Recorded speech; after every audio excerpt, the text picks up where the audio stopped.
We're going to show you the basic essential Langstroth beehive. These are the hives that just came in. We're starting at the bottom of the hive with the screen bottom board. And these boards used to be a solid piece of wood here, but when I just recall back when my dad was using them, that piece of wood would usually rot and it'd have to be replaced. So the new beehives tend to, or a lot of them come with the screen bottom board, which I think is kind of cool.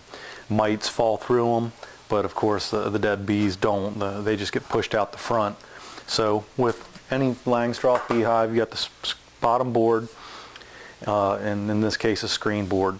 Then you have two deeps, and in this case these are mediums.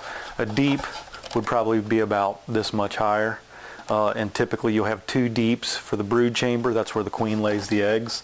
But like I said, I did two custom hives, and what I'm doing is I'm going to be using 3 medium deeps. And the reason is so that I have optimum interchangeability. All of these comb foundations will be the same size, so if I need to take one of these that are filled with honey off one of the top boxes and put it down into the brood chamber, I have that interchangeability. So again, I decided to go with 3 deeps, but your typical hive would have 2 deeps, and if I really get into this, what I'll probably do is get another hive with the 2 deeps. So when my bees come in the spring, I'm going to install them in a box of this size with 3 mediums.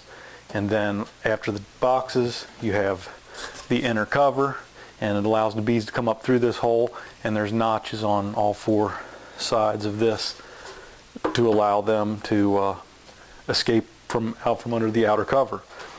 And here's the outer cover, usually lined with some sheet metal on top to keep the rain out. And when you sit it on top of the hive like this, you're ready to go. So again, when my bees come, I'll start them with these 3 boxes, and I have 2 more mediums, and this is just one hive of 2. But so when the brood chamber gets built up and it's time to put on the extra supers for honey, because the bees will always store their honey in the boxes above all the eggs and larvae. So I'll have, hopefully, if everything goes right, these 2 boxes will be filled with honey. And at mid to late summer, this will have a total of 5 boxes on it, with the bottom 2 to 2.5 being taken up by eggs and brood, and the top part is where I'll take my honey off. So there's my basic Langstroth beehives.